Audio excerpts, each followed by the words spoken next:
সম্প্রতি হারাম শরীফ থেকে এই ভিডিওটা প্রচুর পরিমাণে ভাইরাল হয়েছে, যেখানে দেখা যাচ্ছে একজন প্রতিবন্ধী মেয়ে জান্নাতি পাথরে চুমু খাওয়ার জন্য সৌদি পুলিশদের কাছে অনেক বেশি আকুতি মিনতি জানাচ্ছে। সে নিজের পায়ে হাঁটতে পারে না এবং দাঁড়াতে পারে না, তাই সে গার্ডদেরকে বলছে তাকে একটু সাহায্য করার জন্য, যেন সে জান্নাতি পাথরে একটা বার চুমু খেতে পারে। কিন্তু হঠাৎ করে তার সাথে এমন একটা ঘটনা ঘটে গেল যেটা দেখলে সত্যি আপনি অবাক হয়ে যাবেন, এবং ওখানকার সমস্ত গার্ডরা অবাক হয়ে গিয়েছিল তার এই বিষয়টা দেখে।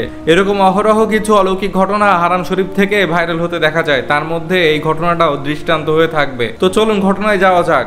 এই মেয়েটা জান্নাতি পাথরের কাছাকাছি গিয়ে গার্ডদেরকে বলছে যে আমি একটু জান্নাতি পাথরে চুমু দিতে চাই, একটা বার চুমু দিতে চাই, আমাকে একটু সুযোগটা করে দিন। আর তখন গার্ডরা তার এই আকুতি মিনতি দেখে অবাক হয়ে যায়, যেখানে এই মেয়েটা হাঁটতে পারে না, চলতে পারে না, তবুও তার কতটা ইচ্ছা, কতটা আকাঙ্ক্ষা জান্নাতি পাথরে চুমু দেওয়ার। কিন্তু যারা হাঁটতে পারে, চলতে পারে, সামর্থ্যবানরা অনেকেই আসে না হজ বা উমরা করতে, সেখানে এই মেয়েটি উমরা করতে পৌঁছে গিয়েছে এবং জান্নাতি পাথরে চুমু খেতে যাচ্ছে। এরপর সেই গার্ডরা তাকে অনুমতি দেয় এবং বলে যে ঠিক আছে, আমরা আপনাকে সাহায্য করব এবং আপনি যাতে জান্নাতি পাথরে চুমু খেতে পারেন সেই ব্যবস্থা করে দিব। তখন এই কথাটা শুনেই সেই মেয়েটি আর ওখানে দাঁড়িয়ে না থেকে নিজের মতো খুঁড়িয়ে খুঁড়িয়ে চার পায়ের উপর ভর দিয়ে চলতে শুরু করে দেয়, এবং সেটা দেখে গার্ডরাও তার পেছন পেছন আসতে থাকে। আর এর একটু পরে তার একজন রিলেটিভ তার কাছাকাছি চলে আসে এবং তার একটা হাত ধরে রাখে, এবং সাথে সাথে তখনই ঘটে যায় সেই অলৌকিক ঘটনা। সে সোজা দাঁড়িয়ে পড়ে এবং দৌড়াতে থাকে হজরে আসওয়াদে চুমু খাওয়ার জন্য। মনে হচ্ছে যেন সে সুস্থ হয়ে গেছে, তার পায়ে একটা আলাদা শক্তি চলে এসেছে। একটু আগে যে কিনা দাঁড়াতেই পারছিল না, সে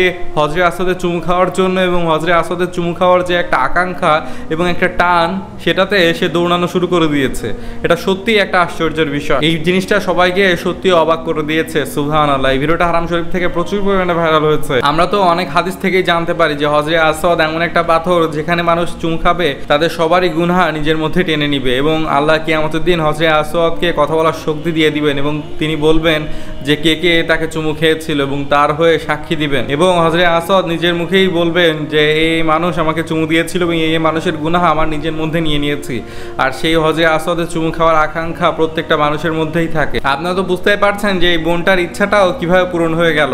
আর যেখানে এই বোনটার হাত পা ভালো না থাকার পরেও তিনি কতটা আকাঙ্ক্ষা নিয়ে উমরা করতে চলে এসেছেন, এবং মনের জোরে এবং হজরে আসওয়াদের টানে তিনি সোজা দৌড়ে চলে গিয়েছেন। অনেকেই আমরা হজ বা উমরা করতে যাচ্ছি না, আমরা বিভিন্ন দেশে ঘুরতে যাচ্ছি, বন্ধুদের সাথে আড্ডা দিচ্ছি, বিভিন্ন নেশায় অনেক টাকা নষ্ট করছি, বিভিন্ন দেশে যেতে গিয়ে অনেক টাকা খরচ করে ফেলছি, কিন্তু আমরা আসল জায়গায় যাচ্ছি না, সেই আল্লাহর ঘরে যাচ্ছি না।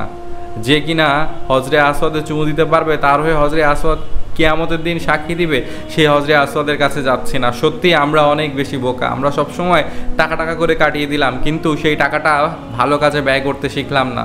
সেই টাকাটা যে আমাদের দুনিয়াতে রেখে চলে যেতে হবে সেটা আমরা বুঝতে পারলাম না। সেই টাকাটা যে আল্লাহর পথে ব্যয় করে এবং আল্লাহর কাছে ইবাদত করতে যাওয়ার জন্য আমাদের সেই কাবা ঘরের সামনে যাওয়া দরকার, এইটাই আমরা বুঝতে পারলাম না। সত্যি আফসোস। আর এই বোনটার এরকম একটা বিষয় দেখে আপনার কেমন লাগলো সেটা কমেন্ট করে জানাবেন, এবং কে কে যেতে চান হজরে আসওয়াদের কাছে এবং জান্নাতি পাথরে চুমু খেতে চান সেটাও কমেন্ট করে জানাবেন, যেন এই ভিডিওতে যারা যারা কমেন্ট করছে এবং যারা যারা এই ভিডিওটা দেখছে আল্লাহ সবার মনের আশা পূরণ করে নেন।